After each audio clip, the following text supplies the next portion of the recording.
Good morning, everyone. How's everyone doing today? We're here in Texas, in this beautiful weather. Today is raining. Yesterday was hot. Uh, Tomorrow it'll probably be really cold. You just never know in Texas what the weather's gonna be like. But I have here the 2004. Year 2004. It's a Ford F150 with the 5.4 3-valve, very famous engine, known to have issues with the timing chain. Customer complaints was that my truck is making a noise and it's misfiring them 1, 2, 3, and 4. Well, I said, let me take a look. I already pulled out the engine out of this truck, and I tear down the engine, and this whole engine was completely destroyed, as you can see right here. The head is all chewed up. The camshaft was destroyed. It was bad. So I decided to pull this engine out of here.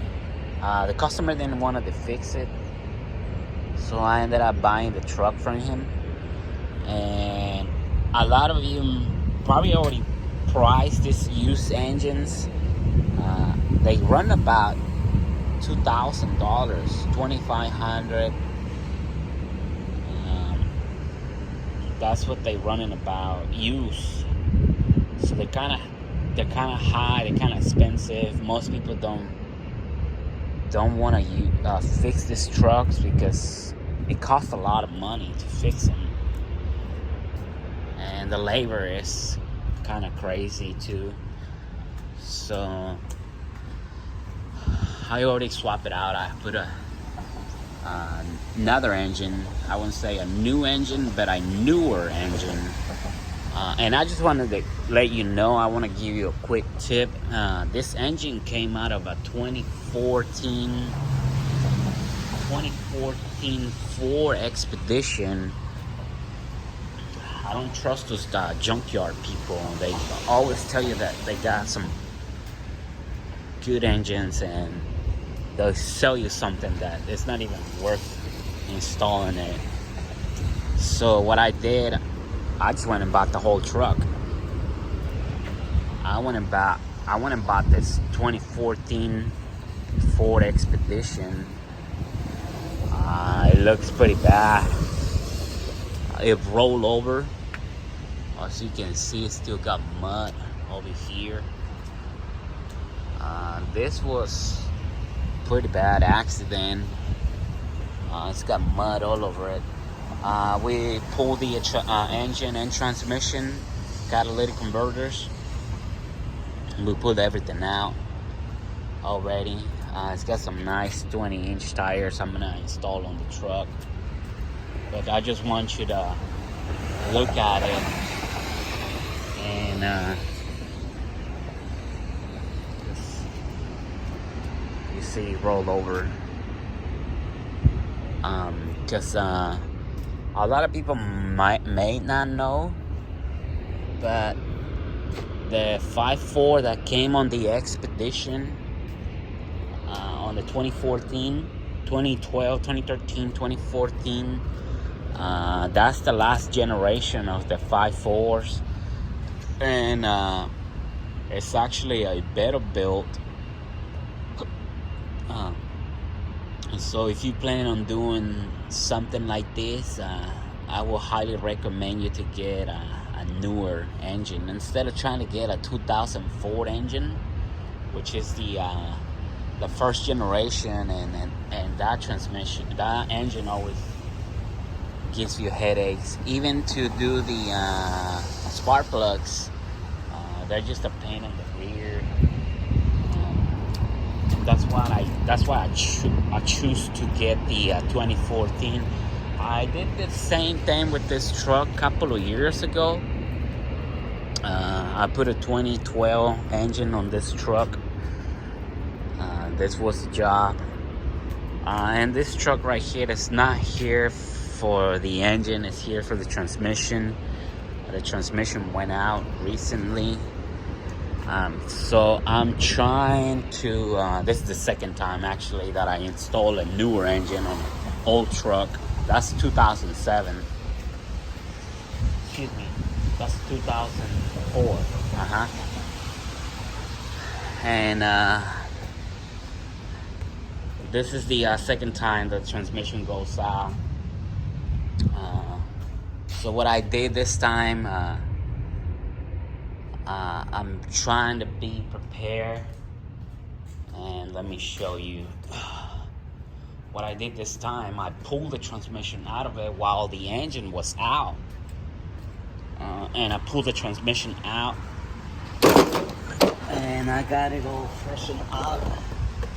As you can see, I won't say that I rebuilt the transmission, but I freshened up the transmission, and I don't know if you can see it. It's got a brand new converter. It came from Precision. It's the blue converter. Came from Precision. I got new gaskets, new seals, new clutches. Put new bushings into this transmission. New bushings, and I even did the updates on it. These transmissions are notorious for going out. A lot of times the forward gears go out, and you can only get reverse or vice versa. But that's the transmission for the other four. I did the updates on that one too. When I say the updates, let me show you these transmissions have a few issues, and they can easily be corrected.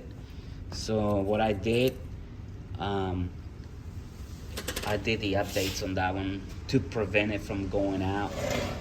As you can see, this drum right here, this is the input drum, and this is the forward band goes here. It goes right here, and this drum right here, this is your reverse drum. This clip right here likes to walk out. It likes to walk out. It walks out every time, and sometimes the truck will lose power, and you would think your transmission went out, but it's really not out. So what we do on this drum right here, we get this spiral snap ring. It's a 2-piece, and it's like a spiral.